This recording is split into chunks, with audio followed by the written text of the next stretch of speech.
Marine archaeology has also been utilized in India off the coast of the ancient port city of Dwarka in Gujarat, uncovering further evidence in support of statements in the Vedic scriptures.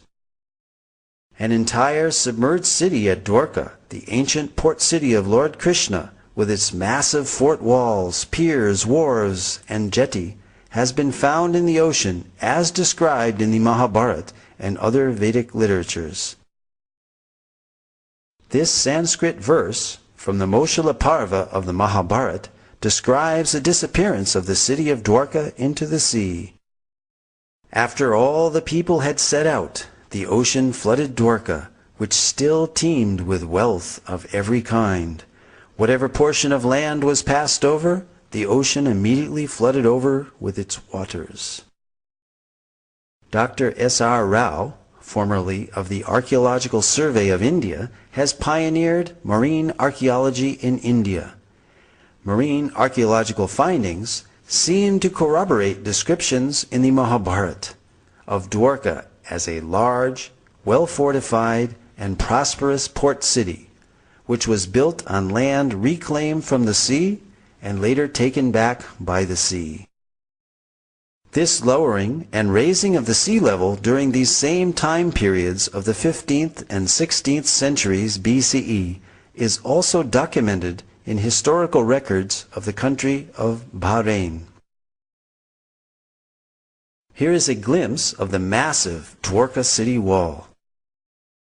Among the extensive underwater discoveries were a large door socket and a bastion from the fort wall. 2 rock-cut slipways of varying width extending from the beach to the intertidal zone, a natural harbor, as well as a number of olden stone ship anchors were discovered, attesting to Dwarka being an ancient port city. The three-headed motif on this conch shell seal, found in the Dwarka excavations, corroborates the reference in the scripture Harivamsa that every citizen of Dwarka should carry a mudra or seal of this type. All these underwater excavations add further credibility to the validity of the historical statements found in the Vedic literatures. Apart from Dwarka, more than 35 sites in North India have yielded archaeological evidence and have been identified as ancient cities described in the Mahabharata.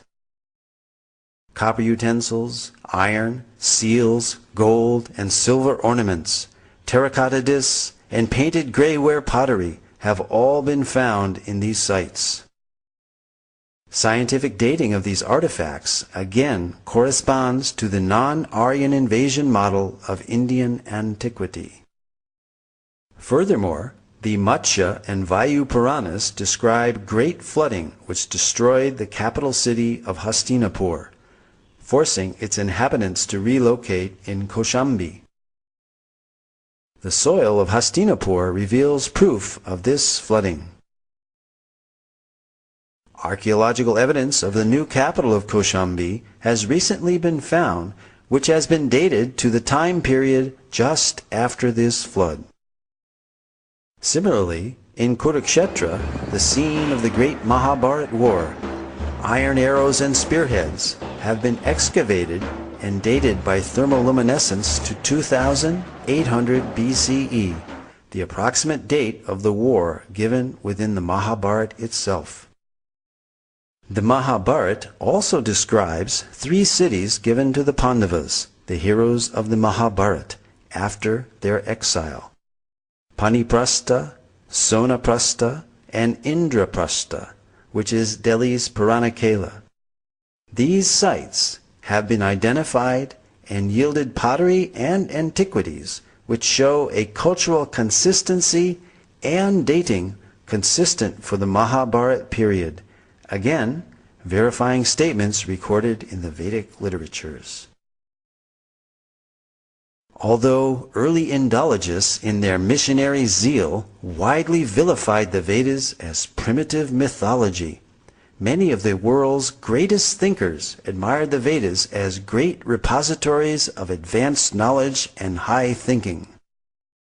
Arthur Schopenhauer, the famed German philosopher and writer, wrote that I encounter in the Vedas deep, original, lofty thoughts, suffused with a high and holy seriousness. The well-known early American writer Ralph Waldo Emerson read the Vedas daily. Emerson wrote, I owed a magnificent day to the Bhagavad Gita. Henry David Thoreau said, in the morning I bathe my intellect in the stupendous philosophy of the Bhagavad Gita, in comparison with which our modern world and its literature seems puny and trivial. So great were Emerson and Thoreau's appreciation of Vedantic literatures that they became known as the American Transcendentalists. Their writings contain many thoughts from Vedic philosophy.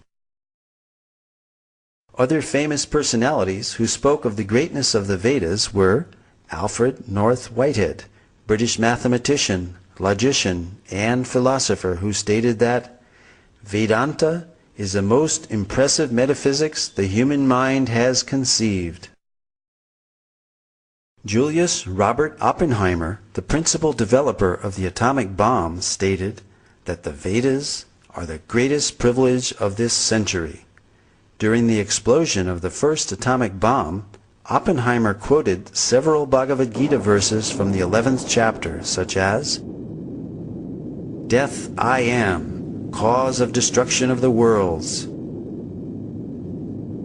When Oppenheimer was asked if this is the first nuclear explosion, he significantly replied, yes, in modern times, implying that ancient nuclear explosions may have previously occurred. Lin Yutang, Chinese scholar and author, wrote, India was China's teacher in trigonometry, quadratic equations, grammar, phonetics, and so forth.